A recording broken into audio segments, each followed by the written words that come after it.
Hi friends, welcome to supplementary Guru. Supplementary ಗುರುಗೆ ಸ್ವಾಗತ.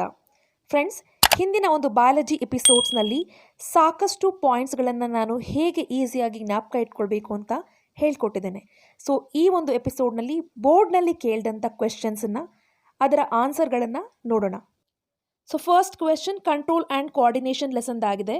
So ಇಲ್ಲಿ ಎರಡು ಸಿಚುಯೇಷನ್ಸ್ ಕೊಟ್ಟಿದ್ದಾರೆ. ಇಮ್ಯಾಜಿನ್ ದ ಫಾಲೋಯಿಂಗ್ ಸಿಚುಯೇಷನ್ಸ್ ಅಂತ ಕೇಳಿದ್ದಾರೆ and based on the situations ಕ್ವೆಶನ್ಸ್ನ ಕೇಳಿದ್ದಾರೆ. ಕ್ವೆಶನ್ಸ್ ಕಂಪ್ಲೀಟಾಗಿ ಓದೋಕ್ಕೆ ಮುಂಚೆ ಆನ್ಸರ್ ಗೊತ್ತಿಲ್ಲ ಅನ್ನೋ ಕನ್ಕ್ಲೂಷನ್ಗೆ ದಯವಿಟ್ಟು ಬರಬೇಡಿ.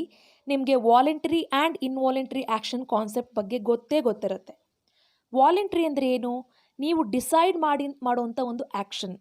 The action perform by your decision. Involuntary ಅಂದರೆ the action which is not under your control. ಇನ್ನೊಂದು ಸತಿ ಹೇಳ್ತೀನಿ ನೋಡಿ. ಇನ್ನೂ ಸಿಂಪಲ್ ಆಗಿ ಹೇಳಬೇಕು ಅಂದರೆ ವಾಲಂಟರಿ ಅಂದರೆ the actions which are under your control. Involuntary ಅಂದರೆ the actions which are not under your control. ಈ ಕಾನ್ಸೆಪ್ಟ್ ಗೊತ್ತಿದೆ ಅಂದರೆ ಈ ಕ್ವಶನ್ಸ್ಗೆ ನೀವು 100% ಆನ್ಸರ್ ಬರೀಬಹುದು. ಸೊ ಕ್ವಶನ್ ಏನು ಕೇಳಿದ್ದಾರೆ? Clapping at the end of the program ಅಂತ ಕೇಳಿದ್ದಾರೆ. ನೀವು ಕ್ಲ್ಯಾಪ್ ಮಾಡ್ತಾ ಇದ್ದೀರಾ ಅಂದರೆ it is done by your own decision. The action perform by your own decision. So ಅದು voluntary. And voluntary actions are controlled by fore brain. ಇಷ್ಟು ಗೊತ್ತಿರಬೇಕು. Voluntary action ಅಂದರೆ ಏನು? ಕಂಟ್ರೋಲ್ ಯಾವುದರಿಂದ ಆಗುತ್ತೆ? ಫೋರ್ ಬ್ರೈನ್ನಿಂದ ಆಗುತ್ತೆ. Done. So next, fluctuating the blood pressure in the body ಅಂತ ಕೇಳಿದ್ದಾರೆ. ನಿಮ್ಮ ಬಾಡಿಯಲ್ಲಿ ಬ್ಲಡ್ ಪ್ರೆಷರ್ನ ಕಂಟ್ರೋಲ್ ಮಾಡೋಕ್ಕಾಗುತ್ತಾ? No. It will be an action which is not under your control. So such kind of actions are controlled by hind brain. So iste very simple. Voluntary andre action which is under your control. Involuntary andre action which is not under your control. Voluntary actions are controlled by forebrain. Involuntary actions are controlled by hind brain. ಇಷ್ಟು ಗೊತ್ತಿದ್ರೆ ನೀವು complete ಆಗಿ ಇದಕ್ಕೆ answer ಬರಿಬಹುದು. So next question, we withdraw our leg when stepped on the thorn unknowingly. ಅಂದರೆ ನಿಮಗೆ ಗೊತ್ತಾಗ್ದೇ ಮುಳ್ಳಿನ ಮೇಲೆ ಕಾಲಿಟ್ಟರೆ ಏನಾಗ್ತಾರೆ? ಸಡನ್ ಆಗಿ ನೀವು ಕಾಲನ್ನು ವಿಡ್ರಾ ಮಾಡ್ತೀರಾ. So trace the sequences of the events which occur in this action. ಅಂದರೆ ಸೀಕ್ವೆನ್ಸ್ ಆಫ್ ಈವೆಂಟ್ಸ್ ಅಂದರೆ ನೀವು ಆ್ಯಕ್ಷನ್ ಪರ್ಫಾರ್ಮ್ ಮಾಡಿದ್ರಿ, ಅಂದರೆ ಮುಳ್ಳಿನ ಮೇಲಿಂದ ಕಾಲನ್ನು ಸಡನ್ ಆಗಿ ವಿಡ್ರಾ ಮಾಡಿದ್ರಿ. ಈ ಒಂದು ಸೀಕ್ವೆನ್ಸ್ ಆಫ್ ಈವೆಂಟ್ಸಲ್ಲಿ ಏನೆಲ್ಲ ಆಯಿತು ಅಂತ ನೀವು ಬರಿಬೇಕು.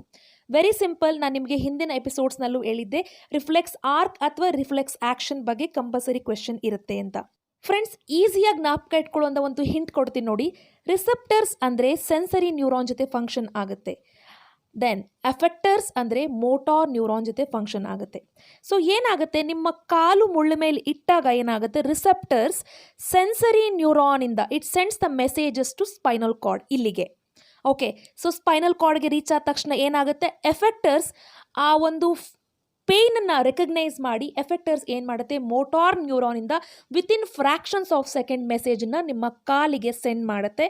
ಸೊ ನಿಮ್ಮ ಕಾಲು ಅಲ್ಲಿಂದ ನೀವು ವಿಡ್ರಾ ಮಾಡ್ತೀರಾ. ಇಷ್ಟೇ. Receptors it functions with the sensory neuron. Then effectors it send messages through the motor neuron. 2 ಪಾಯಿಂಟ್ಸನ್ನು ಜ್ಞಾಪಕ ಇಟ್ಕೊಂಡು ಬರೆದ್ರು ನಿಮಗೆ ಕಂಪ್ಲೀಟ್ ಮಾರ್ಕ್ಸ್ ಕೊಡ್ತಾರೆ. So then which part of the human nervous system controls this action ಅಂತ ಕೇಳಿದ್ರೆ ಸ್ಪೈನಲ್ ಕಾರ್ಡ್. ಬಿಕಾಸ್ ನಿಮ್ಮ ಬ್ರೈನ್ಗೆ ಹೋಗಿ ಅಲ್ಲಿಂದ ಮೆಸೇಜ್ ವಾಪಸ್ ಬರೋವರೆಗೂ ನಿಮ್ಮ ಪೇಯ್ನನ್ನು ನೀವು ಕಂಟ್ರೋಲ್ ಮಾಡೋಕ್ಕಾಗಲ್ಲ. So all this happens within fractions of seconds. So it reaches. What happens?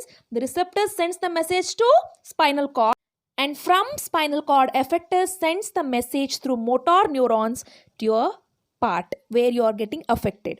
Okay. So ಇಷ್ಟನ್ನ ಬರೆದ್ರೆ ನಿಮಗೆ ಕಂಪ್ಲೀಟ್ ಆಗಿ ಮಾರ್ಕ್ಸ್ ಕೊಡ್ತಾರೆ. ಇನ್ನೊಂದು ಸತಿ ಹೇಳ್ತೀನಿ. Receptors sensory neuron, effectors motor neuron. ಓಕೆನಾ? So next question. So male reproductive organ and the female reproductive organ, ಇದು ಎರಡರಿಂದ ಯಾವುದಾದ್ರೂ ಒಂದು ಕ್ವೆಶನ್ ಕಂಪಲ್ಸರಿಯಾಗಿ ಕೇಳ್ತಾರೆ. ಸೊ ಹಿಂದಿನ ಎಪಿಸೋಡ್ಸಲ್ಲಿ ಇದ್ರ ಬಗ್ಗೆ ನಾನು ನಿಮಗೆ ಸಾಕಷ್ಟು ಹಿಂಟ್ಸನ್ನು ಕೊಟ್ಟಿದ್ದೀನಿ. ಪಾಯಿಂಟ್ಸನ್ನು ಕೂಡ ಹೇಗೆ ಜ್ಞಾಪಕ ಇಟ್ಕೊಳ್ಬೇಕು ಅಂತ ಹೇಳ್ಕೊಟ್ಟಿದ್ದೀನಿ. ಸೊ ಇಲ್ಲಿ ಏನು ಕ್ವೆಶನ್ ಕೇಳಿದ್ದಾರೆ?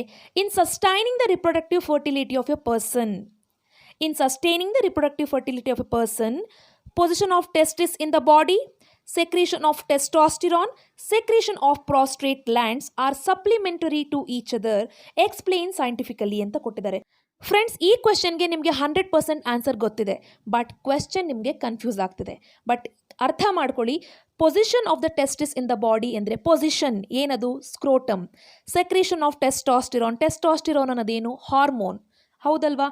ಏನಕ್ಕೋಸ್ಕರ ಹಾರ್ಮೋನ್ ಯೂಸ್ ಆಗುತ್ತೆ? ಇದು ಸೆಕೆಂಡರಿ ಸೆಕ್ಷುವಲ್ ಕ್ಯಾರೆಕ್ಟರ್ಗೋಸ್ಕರ. Next, secretion of prostate gland. Prostate gland ಏನಕ್ಕೋಸ್ಕರ ಹೆಲ್ಪ್ ಮಾಡುತ್ತೆ? Transportation of sperm. ಈ 3 ಪಾಯಿಂಟ್ಸ್ ನಿಮಗೆ ಗೊತ್ತಿದೆ, ಬಟ್ ಕ್ವಶನ್ ಕೇಳಿರೋದು ಡೈರೆಕ್ಟ್ ಇಲ್ಲ, ಅದಕ್ಕೋಸ್ಕರ ಕನ್ಫ್ಯೂಸ್ ಆಗುತ್ತೆ. ಸೊ ಕನ್ಫ್ಯೂಸ್ ಆಗೋಂಥ ಅಗತ್ಯ ಇಲ್ಲ, ಜಸ್ಟ್ ಅರ್ಥ ಮಾಡ್ಕೊಳ್ಳಿ. ಸೊ ನೀವು ಏನು ಬರೀತೀರಾ, position of testis in the body ಅಂತ ಕೇಳಿದಾಗ ಟೆಸ್ಟಿಸ್ದು ಪೊಸಿಷನ್ನು ಸೆಪರೇಟ್ ಆಗಿದೆ. ಯಾಕೆ ಅಂದರೆ formation of sperms needs the lower temperature. First point ಮುಗೀತು. So next, secretion of testosterone ಏನಕ್ಕೋಸ್ಕರ? It stimulates the formation of sperms form ಆಗ್ತಾ ಇದೆ ಅಂದರೆ ಏನು, ಸೆಕೆಂಡರಿ ಸೆಕ್ಷುವಲ್ ಕ್ಯಾರೆಕ್ಟರ್ ಡೆವಲಪ್ ಆಗ್ತಾ ಇದೆ. ಸೊ ಇದ್ರ ಜೊತೆಗೆ development of moustaches, so many things ಇದೆ. ಓಕೆ, ಟೆಸ್ಟೋಸ್ಟೆರಾನ್ ಏನು ಮಾಡುತ್ತೆ? It regulates the formation of sperms. Okay, next, secretion of prostate gland. Prostate gland ಏನಕ್ಕೋಸ್ಕರ ಹೆಲ್ಪ್ ಆಗುತ್ತೆ? It helps in the easy transportation of sperm. 3 point ಬರೆದ್ರೆ complete ಆಗಿ ನಿಮಗೆ 2 marks. First ಪಾಯಿಂಟ್ಗೆ 1 mark, so next 2 ಪಾಯಿಂಟ್ಸ್ಗೆ half mark, totally 2 marks ನಿಮಗೆ ಸಿಗುತ್ತೆ. So next, ಕೆಲವೊಂದು ಡಯಾಗ್ರಾಮ್ಸ್ ರಿಪೀಟೆಡ್ ಆಗಿ ಕೇಳ್ತಾರೆ. ಅಂಥ ಒಂದು ಡಯಾಗ್ರಾಮ್ಗಳಲ್ಲಿ germination of pollen on stigma important. ಇದನ್ನು 2 ಮಾರ್ಕ್ಸ್ಗೆ ಕಂಪಲ್ಸರಿ ಕೇಳ್ತಾರೆ. ಔಟ್ ಆಫ್ 3 ಎಕ್ಸಾಮ್ಸಲ್ಲಿ ಕೇಳಿದ್ದಾರೆ. ಸೊ ಇದನ್ನು ಮರಿದೇ ಪ್ರಾಕ್ಟೀಸ್ ಮಾಡಿ. So next diagram human heart ಕೂಡ ತುಂಬಾ ಎಕ್ಸಾಮ್ಸಲ್ಲಿ ಕೇಳಿದ್ದಾರೆ. ಇದನ್ನು ಕೂಡ ಪ್ರಾಕ್ಟೀಸ್ ಮಾಡಿ. ಇದರ ಒಂದು ಡಯಾಗ್ರಾಮ್ ಹೇಗೆ ಬರಿಬೇಕು ಅಂತಂದರೆ ಡಿಸ್ಕ್ರಿಪ್ಷನಲ್ಲಿ ಲಿಂಕ್ ಹಾಕಿದ್ದೀನಿ, ಈಸಿಯಾಗಿ ಬರೆಯುವಂಥ ಒಂದು ವೇನ ಅದನ್ನು ನೀವು ಪ್ರಾಕ್ಟೀಸ್ ಮಾಡಬಹುದು. ಫ್ರೆಂಡ್ಸ್, ನೆಕ್ಸ್ಟ್ ಎಪಿಸೋಡ್ನಲ್ಲಿ ಇನ್ನಷ್ಟು ಇಂಪಾರ್ಟೆಂಟ್ ಕ್ವೆಶ್ಚನ್ಸ್ ಹೇಗೆ ಆನ್ಸರ್ ಮಾಡಬಹುದು, ನೀವು ಕ್ವೆಶನ್ಸನ್ನು ಹೇಗೆ ಅರ್ಥ ಮಾಡ್ಕೊಳ್ಬೇಕು ಅಂತ ನಾನು ನಿಮಗೆ ಹೇಳ್ಕೊಡ್ತೇನೆ. ಸೊ ಈ ವಿಡಿಯೋ ಇಷ್ಟ ಆದರೆ ಲೈಕ್ ಮಾಡಿ, ನಿಮ್ಮ ಫ್ರೆಂಡ್ಸ್ ಸಪ್ಲಿಮೆಂಟ್ರಿ ಎಕ್ಸಾಮ್ ಬರೀತಿದ್ರೆ ಶೇರ್ ಮಾಡಿ, ಹಾಗೂ ಇದುವರೆಗೂ ನನ್ನ ಚಾನಲ್ಗೆ ಸಬ್ಸ್ಕ್ರೈಬ್ ಆಗಿಲ್ಲ ಅಂದರೆ ದಯವಿಟ್ಟು ಸಬ್ಸ್ಕ್ರೈಬ್ ಮಾಡಿಕೊಂಡು ಬೆಲ್ ನೋಟಿಫಿಕೇಷನ್ನ ಕ್ಲಿಕ್ ಮಾಡಿ ಅಂತ ಹೇಳ್ತಾ ಈ ವಿಡಿಯೋನ ಇಲ್ಲಿಗೆ ಮುಗಿಸ್ತಾ ಇದ್ದೀನಿ. Thank you.